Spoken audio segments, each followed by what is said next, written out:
फखर भाई, हकीकत यह है कि 22 अक्टूबर 1947 को इंडिया ने हमारी रियासत पे हमला नहीं किया था, पाकिस्तान ने किया था।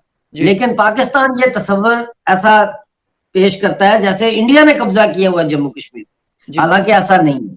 और ये देखें, ये हिंदुस्तान जो अमेरिका का करीबी एलाई है, स्ट्रेटेजिक एलाई है, वो तेल मंगवा रहा है रूस से।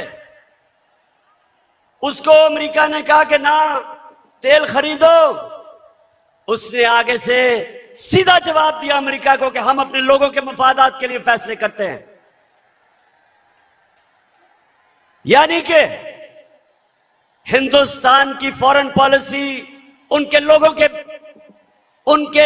के मफादात के लिए, और हमारी फॉरेन पॉलिसी किसी और कौम की मफादात के लिए।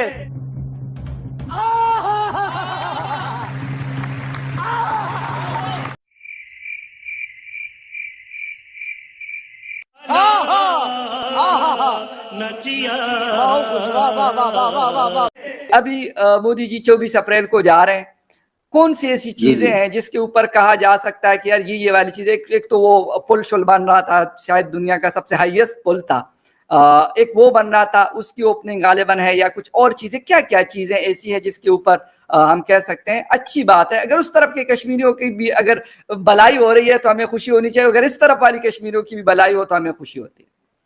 देखें, पहली बात तो ये है कि 5 एक्सप्रेस वेज का इफ्तिताह होगा, उनका संगे इफ्तिताह नहीं होगा, संगे बुनियाद रखा जाएगा। जी बिल्कुल, जी।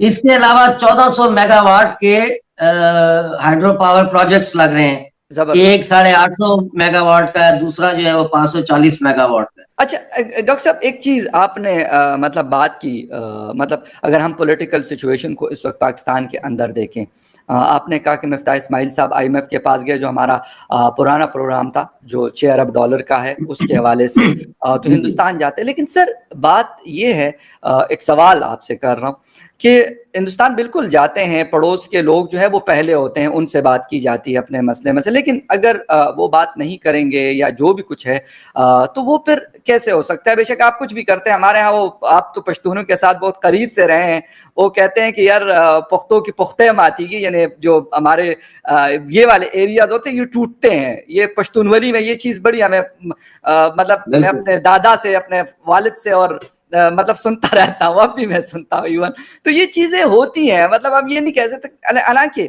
कल ही मियां मनशाद साहब की एक स्टेटमेंट में पढ़ रहा था और उन्होंने स्ट्रेट फॉरवर्ड कहा कि यार मैं हुंडई पाकिस्तान में बनाता हूँ, मैं पार्ट चाइना से मंगवाता हूँ जो बहुत महंगे पड़ते हैं, अगर उसके बदले ये हम हिंदुस्तान से मंगवाए तो हमें ट्रांसपोर्टेशन चार्जेस, टाइम और बहुत सारी चीजें और है जो हमें उससे फायदा होगा। लेकिन नहीं हो रही है, कौन इकट्ठा करेगा इनको? मतलब हटदर्मी से नहीं सर, मैं ये कहता हूं हिंदुस्तान के अपने गिले शिकवे होंगे, पाकिस्तान के भी हैं, तो कैसे होगा ये? मतलब बैठना कैसे है?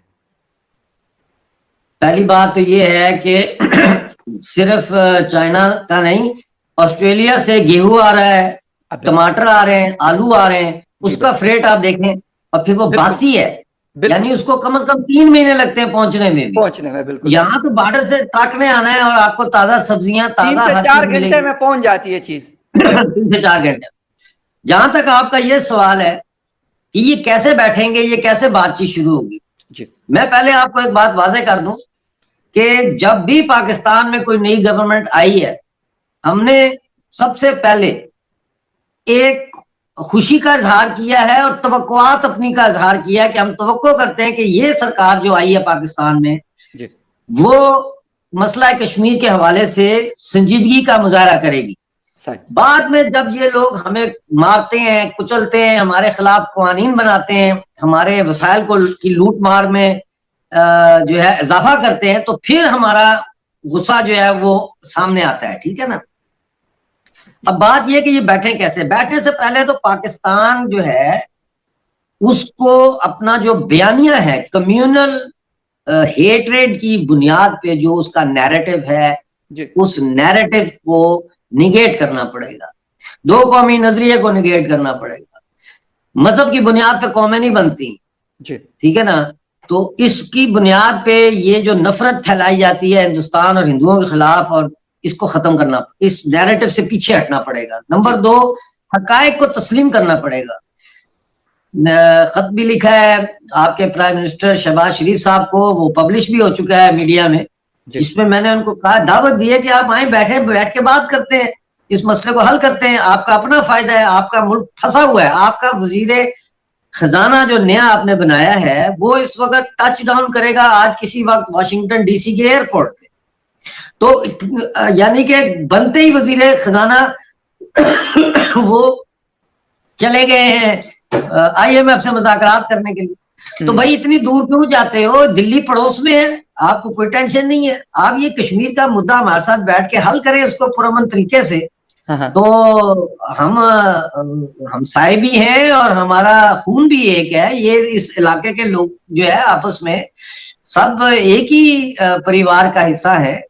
तो यकीनन अगर मसला कश्मीर हल करता है पाकिस्तान सही तरीके से, तो इसको दुनिया में किसी के आगे हाथ फैलाने की जरूरत ही नहीं है। लेकिन भाई है जी सब, बिल्कुल आपकी बात सही है। अभी जितनी भी अभी मतलब हालांकि हफ्ता 10 दिन हुए हैं शहबाज शरीफ साहब को आए हुए, वो एक ही बात मतलब बार बार दोहराते हैं कि बिल्कुल हमारे ताल्लुकात हिंदुस्तान के साथ होने चाहिए और इंक्लूडिंग कश्मीर इशू, क्योंकि एक डिस्प्यूट है। लेकिन हमारे हिंदुस्तान के दोस्त कहते हैं ये डिस्प्यूट है ही नहीं, ये मसला है ही नहीं, आप लोग कहाँ मतलब किस चीज को लेके आ रहे हैं, तो खत्म ही हो चुका है, ये तो एंड हो चुका है, हमारे पास कश्मीर है और बाकी कश्मीर, मतलब ये बात जब हम मानते नहीं है कि डिस्प्यूट है तो बातचीत फिर कैसे होगी। लेकिन मैंने जिस उसमें भी देखा हुआ है, उसने भी जो लेटर लिखा है मोदी जी को, उसमें भी उन्होंने जिक्र किया था कि कश्मीर समेत जितने भी हमारे मसाइल हैं आपस में, हमें उस पर बैठ जाना चाहिए, बैठेंगे तो फिर मसले हल होंगे।